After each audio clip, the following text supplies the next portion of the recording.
And we are talking all things politics today in our 4x4. With us now is our political analyst, Brian Sobel. So, Brian, tonight, I don't want to start with Donald Trump, don't want to start with Marco Rubio, don't want to start with Ted Cruz. I want to start with John Kasich. Yes. Because I thought what John Kasich did last night was very well done, especially when they tried to bait him to come in, and he said, you know what, I'm not going there. And instead he talked about what he wanted to do. Yeah, Brett Baer said, just tried to set him up for another question that would start a food fight again. And he said, I'm not taking the bait.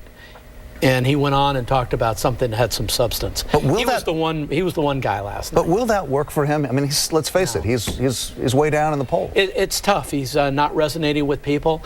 Yet, as I said last night, you know, he might be the smartest candidate on that stage who won't get the nomination. Yeah. Right, the only governor left. Yeah, right? Absolutely. Okay, so now you have Rubio and Cruz pivoting towards Donald Trump. Both of them, it seems like a dual attack. Yes. Is this going to work, or Brian, are we still thinking that it's just too late? They're now pointing out specifics about Trump University, failed businesses, bankruptcies, and then even Trump himself. Last night he's saying he's all for waterboarding. Just today, within hours later, he's saying, no, I wouldn't do that.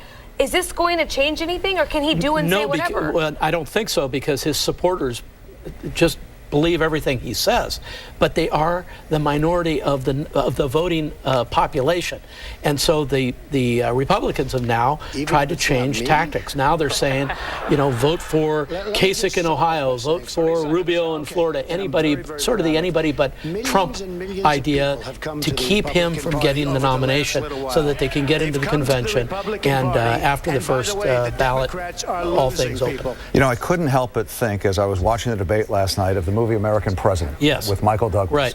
And there was a point where Michael Douglas goes before the press corps, and he's talking about his chief rival named Bob Rumson. And he says, we have serious problems to solve, and we need serious people to solve them. Whatever your particular problem is, I promise you Bob Rumson is not the least bit interested in solving it. He's interested in two things, and two things only: making you afraid of it and telling you who's to blame for it. That, ladies and gentlemen, is how you win elections. Well, and sadly, we enjoy, as a population and an electorate, the negative. The negative works. Anybody who's ever been around politics understands that the more you can get into the muck, the more people like it. And we're seeing it played out in now 11 GOP debates, and it just doesn't raise the discourse, and that's the problem with it. I just don't get it. I don't want to know why the other person is bad. I want to know why you're good. I want to know what you're going to do for me. Why doesn't that work? Well, because people want to see the food fight. Last night, you asked me a question about your daughter coming of age to vote, and that sort of thing. And how do you talk to kids about this? And I made a little joke, and I reflected on it. And my little joke was, shield her, Frank. Yeah. But which is sad. Which is wrong. We should be inviting young people to watch these debates so they can see civil discourse. Size of hands and size of other things. Well, yeah, who needs to be explaining that at home to people? It's so unbecoming of a process. That's what's bothering me. That's a great analogy right there. It feels like, where has the respect gone? You're running for president of the most powerful country in the world. Other countries look to us for guidance, for strength, and here we are talking about the size of our hands and what that means for another piece of our anatomy. Well, and then you watch Marco Rubio last night. Whoever has told him that you've really got to step up your rhetoric and all that, I think they're doing him a grave disservice, because maybe he doesn't come out of it this time, but he has a future potentially. And every time we reflect on this campaign, we're going to remember that he got right down in the muck, and it was as sophomoric as Donald Trump has been, frankly. Let's look ahead this weekend. So caucuses tomorrow: Kansas, Kentucky, Maine, Nebraska.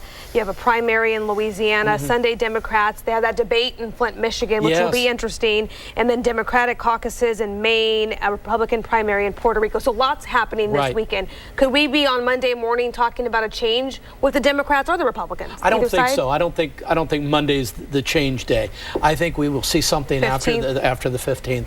Exactly. I keep thinking, and maybe this is just me, but I keep thinking at some point people are going to look, going back to John Kasich, and go, hey, you know what?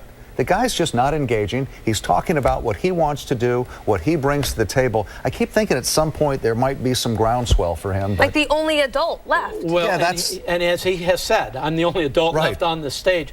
The only way that's going to happen is if they get into the convention, Trump does not have the number of delegates needed to be nominated, in which case it becomes kind of open season, and maybe a John Kasich emerges. And of course, that's his calculus here. When push comes to shove, if you were to look at your magic ball down the line, is it going to be, do you think, Donald Trump with the nomination?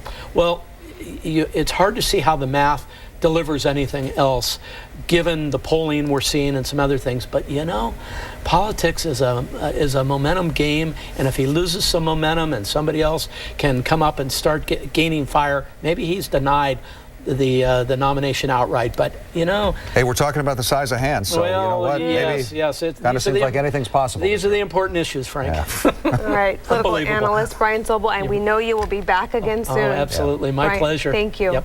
All right, coming up.